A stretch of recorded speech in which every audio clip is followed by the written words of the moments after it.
नमस्कार प्यारे बच्चों, स्वागत है आप लोगों का रोशन सर स्टडी पॉइंट पे। और आज की इस वीडियो में हम बात करने वाले हैं 11th क्लास हिस्ट्री का जो चैप्टर नंबर 10 है, जिसका नाम है मूल निवासियों का विस्थापन। इस चैप्टर से हम मोस्ट इंपॉर्टेंट क्वेश्चन देखने वाले हैं जो कि आपके सेकेंड टर्म के एग्जाम में आने वाले हैं। तो आपको मैं इस वीडियो में ऐसे क्वेश्चन बताने वाला हूँ जो कि फिक्स है कि भाई इन्हीं क्वेश्चनों में से आपके एग्जाम में नजर आने वाले क्वेश्चन, वो भी विद आंसर के साथ आपको बताऊंगा। और इसका पीडीएफ आपको टेलीग्राम पे मिल जाएगा, और हो सकता है कि मैं इसका पीडीएफ आप लोगों को डिस्क्रिप्शन में भी प्रोवाइड करा दूँ। और इसके अलावा इस चैप्टर को मैंने कुल मिला के 3 पार्ट में आप सभी को एनिमेशन के माध्यम से समझा दिया है। तो यार चैप्टर की वीडियो को नहीं देखा है तो एक बार जरूर देख ले, ताकि सभी क्वेश्चन को आप आसानी से समझ सकें। और इसी तरीके से आप लोग अपना सपोर्ट बना के रखिए, वीडियो को शेयर करते रहिए। चैनल को अभी तक सब्सक्राइब नहीं किया तो यार सब्सक्राइब करके बेल आइकन प्रेस कर दे, ताकि मेरे चैनल में आने वाली सभी वीडियो का नोटिफिकेशन आप तक पहुंच सके। तो चलिए दोस्तों, अब हम क्वेश्चन को देखना स्टार्ट करते हैं।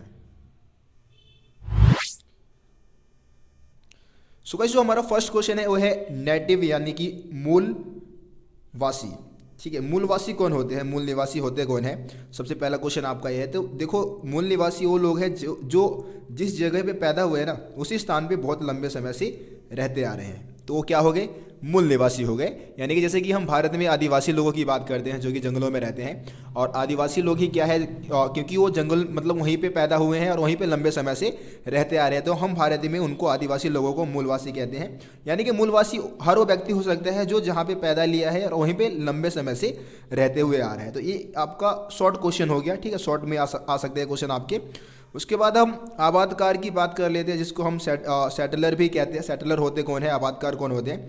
तो आबादकार एक तरीके से बाहरी लोगों के लिए इस शब्द का इस्तेमाल किया जाता है। जैसे कि आप अगर दक्षिण अफ्रीका की बात करें तो दक्षिण अफ्रीका में डच जो लोग हैं, डच लोगों के लिए इस शब्द का इस्तेमाल किया जाता था। आप अगर आयरलैंड की बात करें, आप ऑस्ट्रेलिया की बात करें, या फिर आप न्यूजीलैंड की बात करें, तो यहाँ पे ब्रिटिश लोग जो है, जो ब्रिटेन से जो लोग गए थे, उनके लिए इस शब्द का इस्तेमाल किया जाता था, आबादकार शब्द का इस्तेमाल किया जाता था। और जो मतलब अमेरिका है, अगर अमेरिका की बात करें तो वहाँ पे यूरोपीय लोगों के लिए आबादकार शब्द का इस्तेमाल होता था। ठीक है, तो ये भी शॉर्ट क्वेश्चन में आपका आ सकता है। उसके बाद हम देखते हैं साम्राज्यवाद। ठीक है, साम्राज्यवाद है क्या, साम्राज्यवाद से आप क्या समझते हैं, क्वेश्चन है हमारा, बहुत ही ज़्यादा इंपॉर्टेंट क्वेश्चन है। और इसके जगह पे क्वेश्चन इस तरीके से भी पूछ सकता है कि भाई उपनिवेशवाद से आप क्या समझते हैं। साम्राज्यवाद और उपनिवेशवाद जो है मिलता जुलता ही होता है। ठीक है, तो साम्राज्यवाद से आप समझते क्या है, देखिए साम्राज्यवाद वह प्रक्रिया है।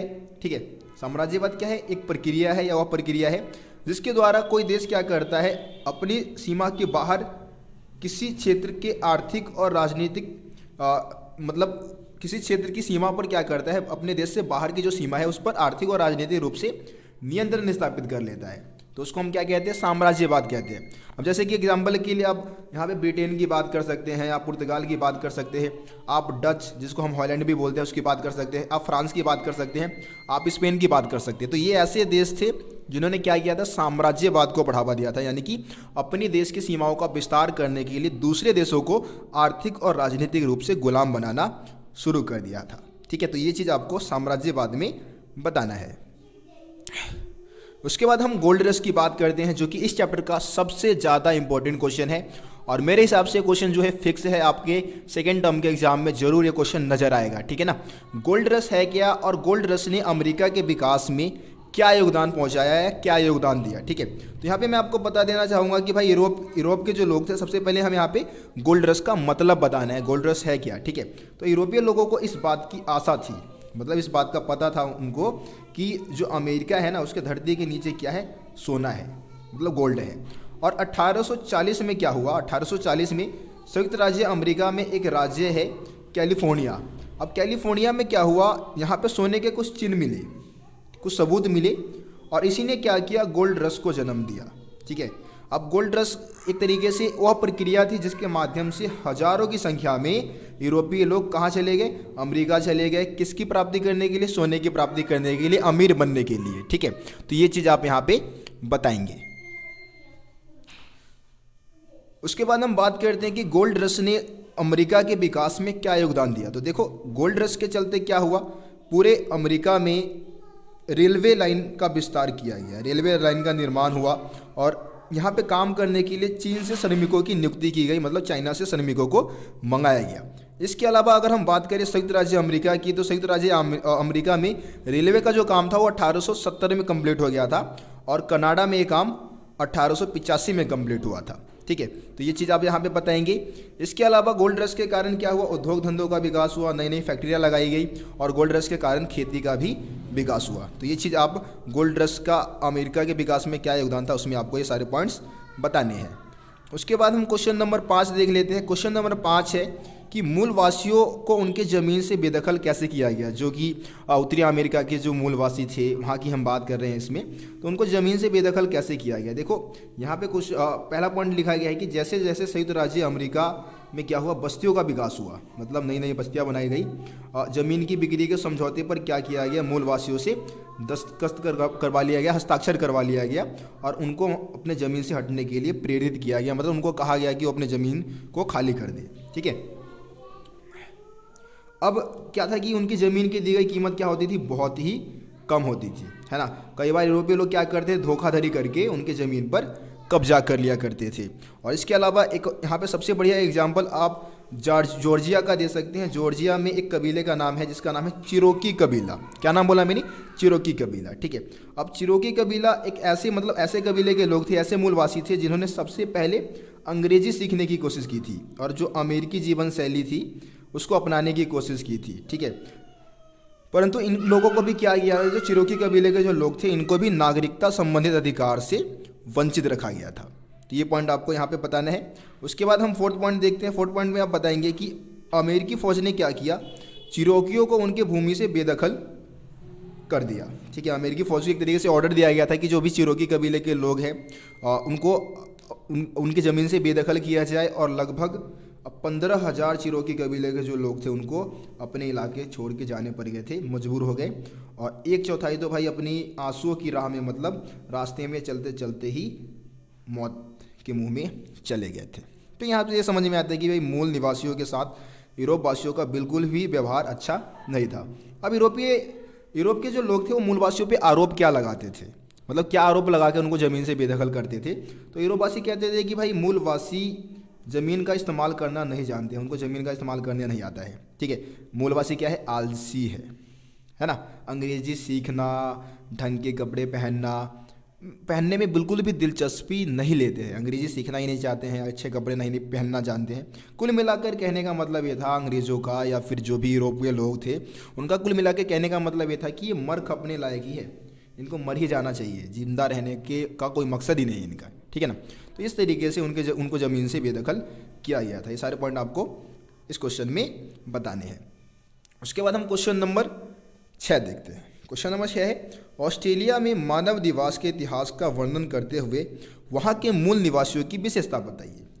दोस्तों इस क्वेश्चन में आपको बताना है कि ऑस्ट्रेलिया में मानव निवास का क्या इतिहास है, मतलब उस समय ऑस्ट्रेलिया में मतलब किस समय जो आदि मानव है या जो मनुष्य है वो आके बसने शुरू हुए थे और वहाँ के मूलवासी जो है उनकी विशेषता भी आपको इस क्वेश्चन में बतानी है। तो देखिए दोस्तों, ऑस्ट्रेलिया के जो शुरुआती मनुष्य है यानी कि आदि मानव है, जिनको हम एबोरिजिनीज कहते हैं, बहुत ही इंपॉर्टेंट क्वेश्चन है दोस्तों, ये एबोरिजिनीज कहा जाता था। ठीक है, कहते हैं एक तरीके से, और ये ऑस्ट्रेलिया में लगभग आज से 40,000 साल पहले आने शुरू हुए थे।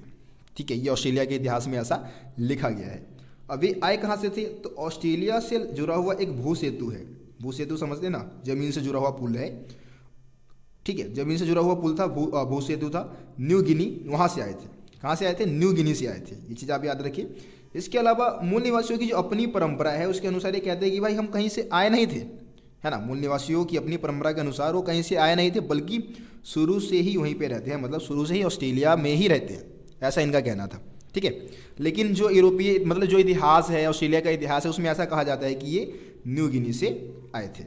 अब 18वीं सदी तक की अगर हम बात करें तो 18वीं सदी तक ऑस्ट्रेलिया में मूल निवासियों की लगभग जो समुदाय की संख्या की बात करें तो 350 से लेके 750 इनके समुदाय की संख्या थी। 18वीं सदी तक की हम बात कर रहे हैं, और हर समुदाय की क्या होती थी, अपनी भाषा होती थी, अलग अलग भाषा ये बोलते थे, जिसमें से 200 भाषा तो भाई आज भी इस समय प्रेजेंट टाइम में भी लगभग मतलब जो भी आपका एनसीईआरटी का डाटा है उसके अनुसार बोली जाती है वहाँ पे। तो ये ऑस्ट्रेलिया के मूल निवासियों की विशेषता में आपको ये सारे पॉइंट्स बताने हैं। उसके बाद हम क्वेश्चन नंबर 7 देख लेते हैं। क्वेश्चन नंबर 7 है, ऑस्ट्रेलिया में यूरोप वासियों के आगमन के प्रति वहाँ के मूल निवासियों की क्या प्रतिक्रिया थी। तो मतलब यहाँ पे इस क्वेश्चन में आपको समझाना ये है कि ऑस्ट्रेलिया में जब यूरोप वासियों का आगमन हुआ तो ऑस्ट्रेलिया के मूल निवासियों की क्या व्यवहार रहा यूरोप वासियों के प्रति या यूरोप वासियों को लेकर, उनका व्यवहार कैसा था। तो आपको पता है कि ऑस्ट्रेलिया की खोज किसने की है, ऑस्ट्रेलिया की खोज की थी कैप्टन कुक ने। कब की थी, 1770 में, है ना।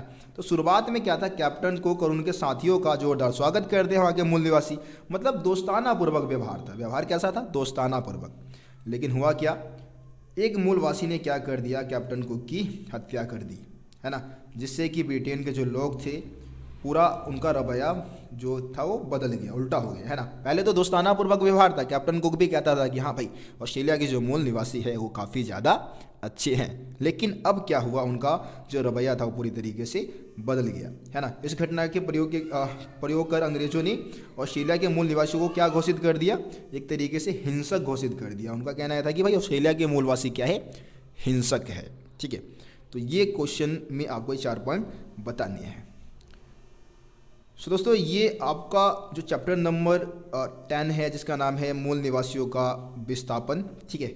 इस चैप्टर से आप लोगों को मैंने कुल मिला के 7 मोस्ट इंपॉर्टेंट क्वेश्चन आपको बता दिया है और पूरे चांस है कि इन्हीं में से आपके एग्जाम में क्वेश्चन आने वाले हैं, ठीक है। तो इन सभी क्वेश्चन को आप लोग अच्छे से कर ले। इसका PDF मैं आप लोगों को डिस्क्रिप्शन में ही प्रोवाइड करा दूंगा और साथ ही साथ टेलीग्राम पे भी डाल दूंगा, तो वहाँ से जाके इस PDF को आप जरूर डाउनलोड कर ले और इस PDF को शेयर भी कर दे, इस वीडियो को भी शेयर कर दे, ठीक है, ताकि आपके जो दोस्त है, आपके जो अपने साथी है, उनका भी फ़ायदा हो सके। और चैनल को यार सब्सक्राइब नहीं किया है तो सब्सक्राइब करके बेल आइकन को प्रेस कर दे ताकि मेरे चैनल पे आने वाली सभी वीडियो का नोटिफिकेशन आप तक पहुंच सके।